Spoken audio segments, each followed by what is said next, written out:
छत्तीसगढ़ के बहुचर्चित राम अवतार जग्गी हत्याकांड मामले में हाईकोर्ट ने पूर्व मुख्यमंत्री के बेटे अमित जोगी को उम्र कैद की सजा सुना दी। कोर्ट ने कहा कि जब सभी आरोपियों पर एक ही अपराध में शामिल होने का आरोप हो तो किसी एक आरोपी के साथ जानबूझकर अलग व्यवहार नहीं किया जा सकता। अमित जोगी को आईपीसी की धारा 302 और 120 बी के तहत दोषी ठहराते हुए उम्र कैद की सजा दी गई। वहीं कोर्ट के फैसले के बाद अमित जोगी ने एक्स पर पोस्ट करते हुए लिखा कि छत्तीसगढ़ हाईकोर्ट के फैसलों को सुप्रीम कोर्ट में दी गई चुनौती पर 20 अप्रैल को सुनवाई होगी। मुझे विश्वास है कि मेरे साथ हुआ गंभीर अन्याय अब सुधार आ जाएगा। सत्य और न्याय की जीत अवश्य होगी और वही फैसला हाईकोर्ट का है और फैसले का सीएम विष्णुदेव साय ने स्वागत भी किया। तो वहीं छत्तीसगढ़ कांग्रेस के अध्यक्ष दीपक बैज ने कहा कि वो ऊपरी अदालत का रुख कर सकते हैं।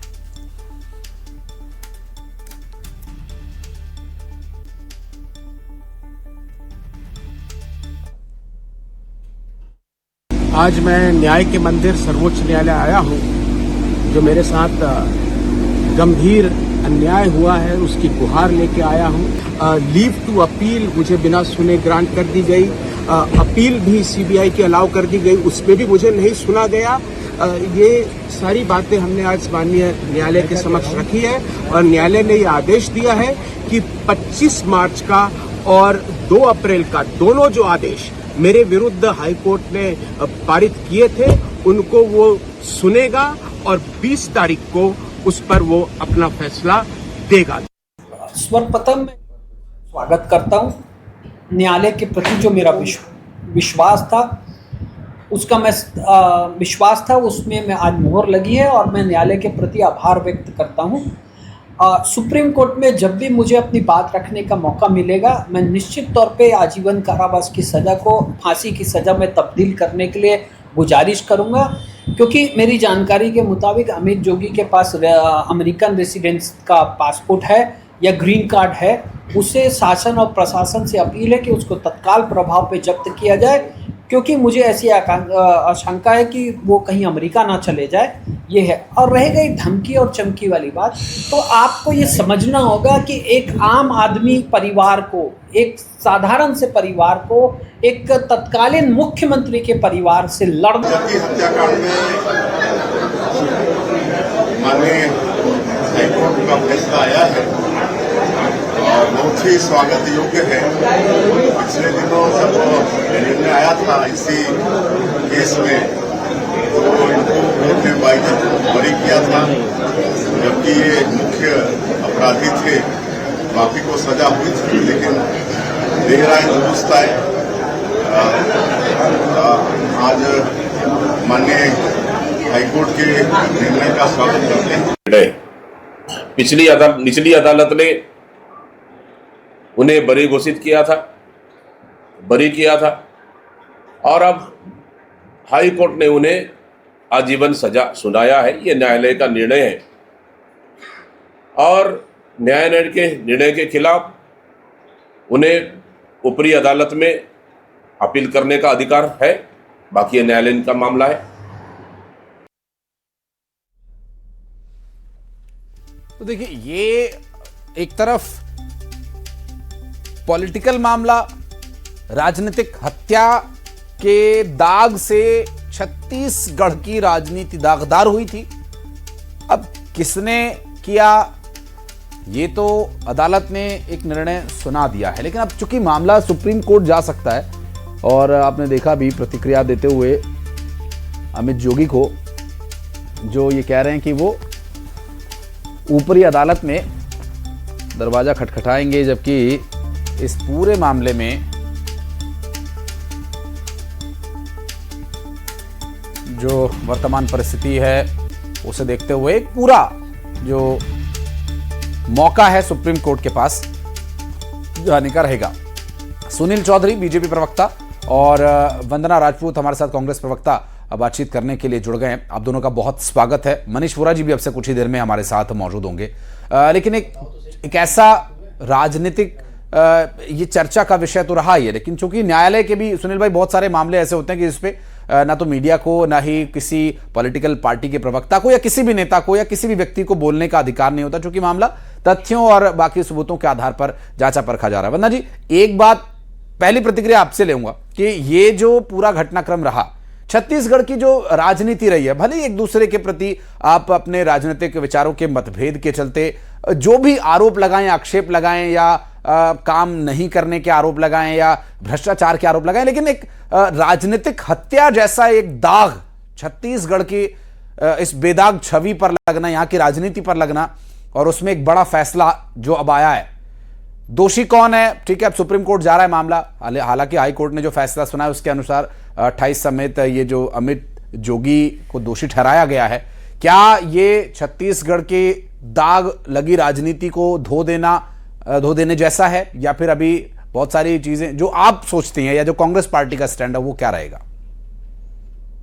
देखिए आसिफ जी, ये सही बात है कि ये जो जग्गी हत्याकांड था, कहीं ना कहीं छत्तीसगढ़ के उसके छवि पर एक काला धब्बा है। और जो न्यायालय का जो आदेश आया है, उस आदेश का हम सबको सम्मान करना चाहिए। और ये अलग बात है कि अब अमित जोगी सुप्रीम कोर्ट जा रहा है, और सुप्रीम कोर्ट में भी उनकी बात सुन करके जो सही है, मैं यही कहना चाहूंगी कि सत्य की जीत होना चाहिए और जग्गी परिवार को न्याय मिलना चाहिए। क्योंकि हम सब देखते हैं कि पिछले 23 साल से जग्गी परिवार इस न्याय के लिए दर भदर की बात है कि वो सक्षम परिवार है, एक पढ़ा लिखा परिवार है, तो ये 23 साल की लंबी लड़ाई वो लड़ लिया। आप एक विचार करिए, यदि यही जो घटना यदि आम आदमी के घर या परिवार में होता, तो वो क्या अपने परिवार को न्याय दिलाने के लिए इतनी लंबी लड़ाई लड़ सकता था क्या? मेरे ख्याल से इतनी लंबी लड़ाई नहीं लड़ सकता। तो मेरे को लगता है कि जो न्यायालय प्रक्रिया है, तो न्याय के लिए इतना देरी कहीं ना कहीं ये जो जनता के विश्वास को डगमगा देता है। तो चाहे इसके पीछे कोई भी गुनहगार हो, मैं तो यही चाहती हूँ कि जग्गी परिवार को न्याय मिले और जो दोषी हो उसको कानून की तरफ से कड़ी सजा मिले। और दूसरी बात आपको याद होगा भी है वंदना जी, दूसरी बात पर हम बाद में आएंगे।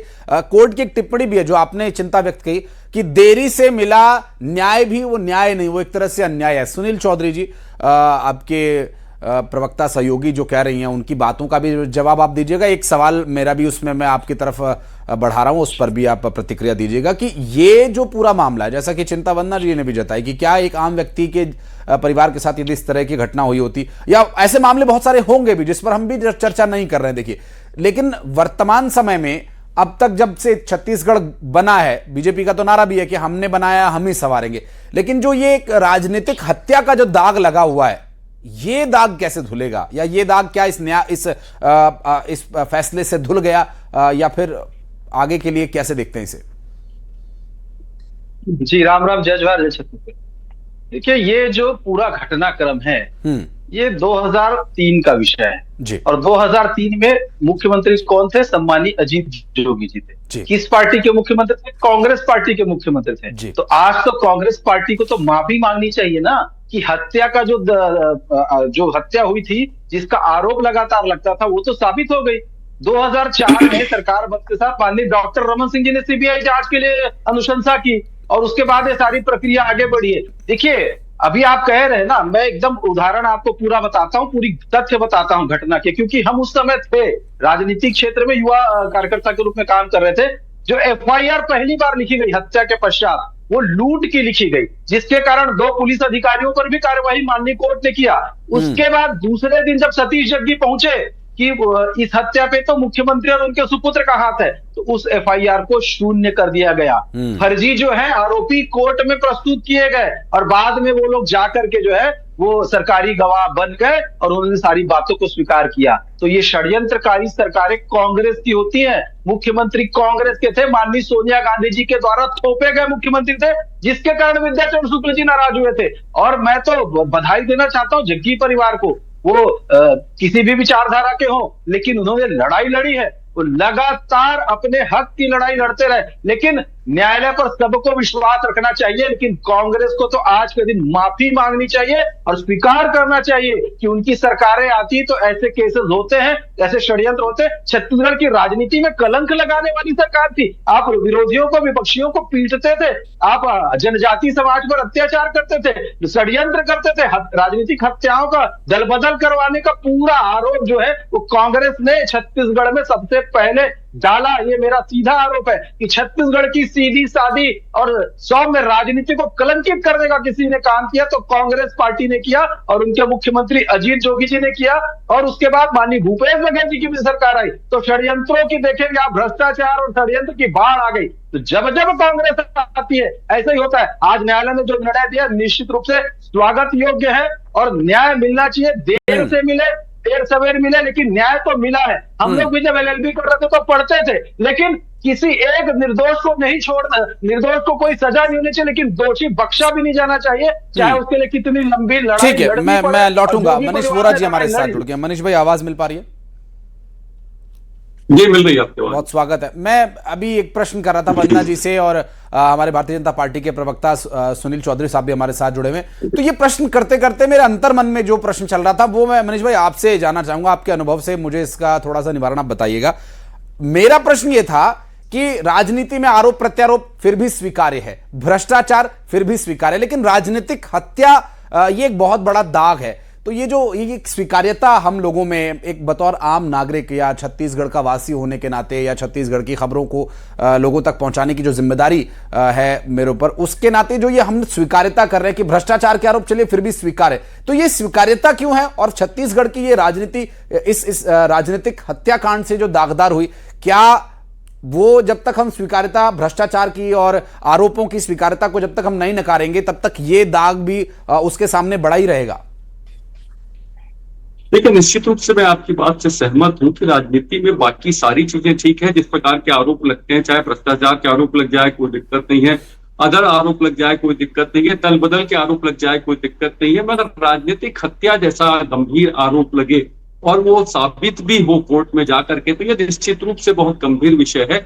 और ये देखिए, जब जहां से छत्तीसगढ़ का जब जन्म हुआ तो छत्तीसगढ़ के जन्म से जो कहानी बनना चालू हुई, उस कहानी ने छत्तीसगढ़ की राजनीति को एक अलग ही दिशा दी, जिसमें राजनीतिक हत्या भी शामिल है। राजनीतिक रूप से यदि हम बात करें तो कुछ सामने वाले दल को पूरी तरीके से खत्म करने की जो साजिशें रची गई, और इस प्रकार के जितने भी प्रयास किए गए कांग्रेस पार्टी या उसके जो नेता थे, उनके जो उसमें तत्कालीन मुख्यमंत्री थे वो और उनके पुत्र द्वारा इस प्रकार की जितनी भी चीजें रची गई, उन सबका जो परिणाम है अभी तक छत्तीसगढ़ की राजनीति में देखने को मिलता है। एवं इसमें आप ये भी शामिल कर सकते हैं कि विधानसभा के जो सत्र होते हैं, जहां से वैचारिक मंथन से जो है अमृत निकलता है, उसको भी छोटा करने का प्रयास किया गया। तो ये सारी चीजें जो लगातार छत्तीसगढ़ बनने के बाद से हुई, निश्चित रूप से ये एक छत्तीसगढ़ की राजनीति को, छत्तीसगढ़ की शांत फिजा को, छत्तीसगढ़ की स्वच्छ राजनीति को एक अलग दिशा में ले जाने का प्रयास किया, और उसका परिणाम है कि आज भी हम छत्तीसगढ़ में देख रहे हैं कि लगातार ये चीजें हमको देखने को मिलती हैं। और इस प्रकार की जो हत्याएं हुई है, इन हत्याओं को हम किसी भी रूप से जायज नहीं ठहरा सकते हैं,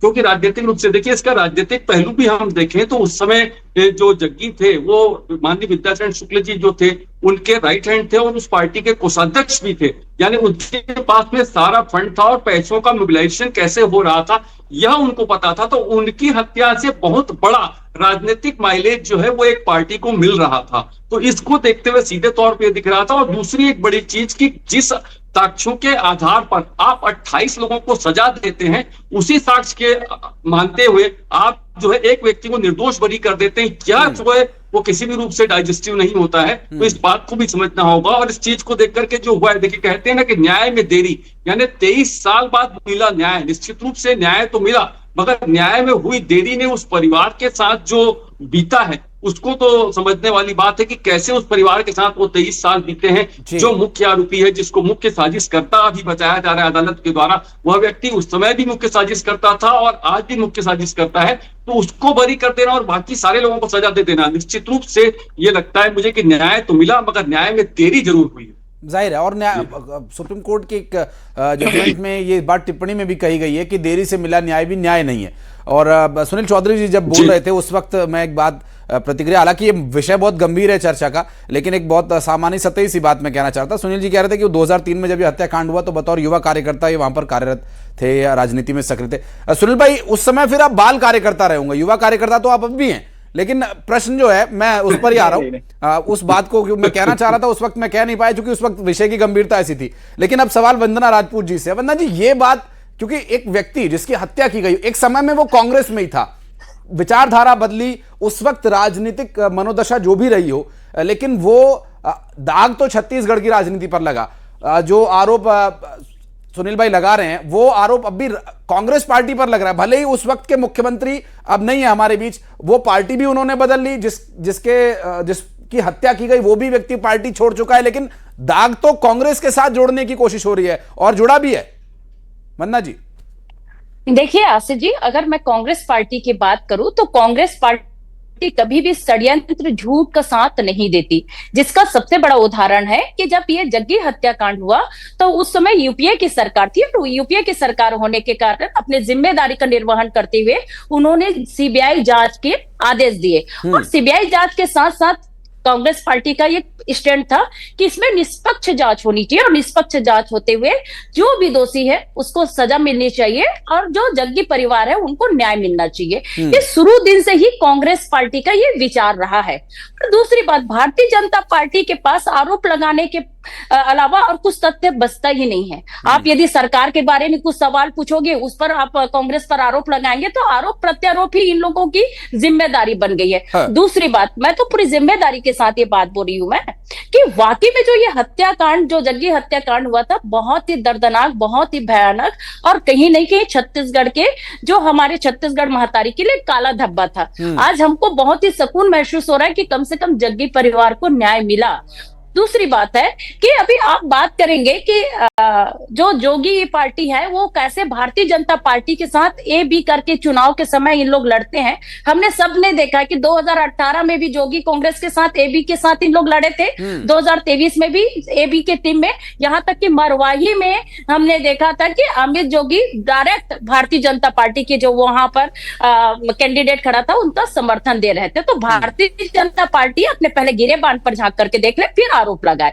और रही बात कि इस तरह से अगर कुछ कांड होता है तो मैं तो आपके चैनल के माध्यम से यही दरखास्त करूंगी कि न्याय के लिए इतना देरी ठीक नहीं है, क्योंकि इस न्याय के आस में कहीं ना कहीं कई परिवारों की जो धड़कनें हैं रुक जाती है। उनके जीवित रहते ही यदि उस परिवार को अगर न्याय मिले तो यही न्याय की जीत होगी और लोगों को न्याय के प्रति विश्वास रहेगी। क्योंकि हम जानते हैं, देखते हैं कि शुरू से यदि बात करें कि ये प्रकरण न्यायालय में चला गया, न्यायालय में क्या सबूत पेश किए, क्या तथ्य पेश किए, ये तो वहां पर जो न्याय के मंदिर में जो बैठे थे ये जज ही बता पाएंगे कि उन्होंने किस प्रकरण को देख करके उनको 2007 में उनको बरी कर दिया था, किस प्रकरण को लेकर के फिर अब दोषी किया। ये न्याय के मंदिर में जो बैठे हैं वो वही बता पाएंगे। लेकिन इतना है कि आपके उस पर तो सवाल करना वंदना जी संभव भी नहीं है ना। फिर हम अदालत, तो अदालत से हम ये सवाल करने के कानूनी तौर पर हम ना तो उचित होगा और ना ही वो अब समय लौट करके आने वाला है। लेकिन जो बात आपने कही, एक सेकंड मैं इस बात को पूरा करना चाहूंगी। अभी जैसे बात कर रहे हैं भारतीय जनता पार्टी के नेता, आप देखेंगे कि वर्तमान में कितनी षड्यंत्र चल रही है, कितनी बेनकाब लोगों के चेहरे में कितने हजारों चेहरे छुपे हुए। हम सब जानते हैं कि 2014 के बाद जो देश में जो स्थिति परिस्थिति है, मैं छत्तीसगढ़ राज्य की बात करूं, आप देखेंगे तो हर मोड़ पे मिल जाएंगी लाशें, देखेंगे तो हर मोड़ पर मिल जाएंगी लाशें। ढूंढोगे तो इस शहर में कातिल न मिलेगा, ढूंढोगे तो इस शहर में कातिल न मिलेगा। ये स्थिति परिस्थिति है आज ही वर्तमान की सरकार में। जाहिर है, बहुत ही शब्दों में पिरो के सुनील भाई वंदना जी ने ये बात कही है। आप ये कह रहे थे कि जब ये सब कुछ हुआ तो उस वक्त मुख्यमंत्री कौन था, पार्टी किस पार्टी की सरकार थी, उसके बाद जिस पार्टी की सरकार थी उसने भी लंबा शासन चलाया, आप उसके प्रतिनिधि हैं यहाँ पर। तो उस वक्त क्या कार्रवाई हुई, क्या कार्रवाई हो सकती थी, या क्या सरकार होना, सत्ता में होना, ये भी एक अपने आप में एक बड़ी जिम्मेदारी बन जाता है कि प्रदेश में यदि कोई आपराधिक घटनाक्रम होता है तो उसके पीछे जिम्मेदारी फिर आपकी भी है। जी, सबसे पहले एक प्रश्न आप बोल रहे थे कि मैं बाल कार्यकर्ता नहीं था। मेरा 97 का ग्रेजुएशन है। जी। तो मैं युवा कार्यकर्ता ही था, माननीय संजय श्रीवास्तव जी हमारे जी युवा जी मोर्चा के मेंटेन किया आपने, चलिए बहुत अच्छा है। देखिए, और एक महत्वपूर्ण विषय ये इसमें कि इस पूरे हत्याकांड में षड्यंत्र कौन कर रहा था? षड्यंत्र कर रही थी उस समय की सरकार। उस समय के सरकार के दबाव में पुलिस के अधिकारी, थाने से लेकर के सारे लोग षड्यंत्र कर रहे थे। और उस सरकार के मुखिया थे माननीय अजीत जोगी जी, जो कांग्रेस पार्टी के थे, सोनिया गांधी जी के खास थे। और जिस प्रकार से आप देखेंगे कि गवाहों को झूठी गवाही, झूठी षड्यंत्र, और उसके बाद सब कुछ मिला करके ऐसा कि किसी भी हालत में वो अपने बेटे को बाइज्जत बरी बचा ले। तो इसमें तो कांग्रेस की सरकार थी, तो कांग्रेस दोषी हुई ना, षड्यंत्रकारी कांग्रेस हुई ना, कांग्रेस की सरकार हुई ना। कि ये मानते नहीं कि उस समय कांग्रेस सरकार, यदि कांग्रेस की सरकार नहीं मानते तो फिर सोनिया जी का विरोध इनको करना चाहिए। और यहाँ पर आज आकर के इतनी बड़ी बड़ी बात कर रहे हैं, उससे कुछ नहीं होगा। आप लोगों को तो मैं स्पष्ट रूप से कह रहा हूं कि आप पल्ला झाड़ लेंगे तो नहीं चलेगा। माननीय सोनिया गांधी जी ने भेजा था उनको मुख्यमंत्री बना करके, और उसके बाद क्या हुआ छत्तीसगढ़ में? तो मनीष भाई भी उस समय से पत्रकारिता में बहुत अच्छी तरीके से जानते हैं। मनीष वोरा जी, हम सब राजनीतिक जीवन में एक साथ और पत्रकारिता में एक साथ काम करते हैं, तो हमने सब देखा। और षड्यंत्रकारियों को बेनकाब न्यायालय ने किया। आप कितना भी कर लेते, लेकिन माननीय आज हाई कोर्ट ने क्या कहा, सुप्रीम कोर्ट ने क्या कहा? हाई कोर्ट के निर्णय में स्पष्ट रूप से बताया, एक ही प्रकार के गवाह हैं, एक ही प्रकार के सबूत है, एक ही प्रकार के आरोप है, और मुख्य षड्यंत्रकर्ता को आप छोड़ दिए। तो इसके पीछे कौन था?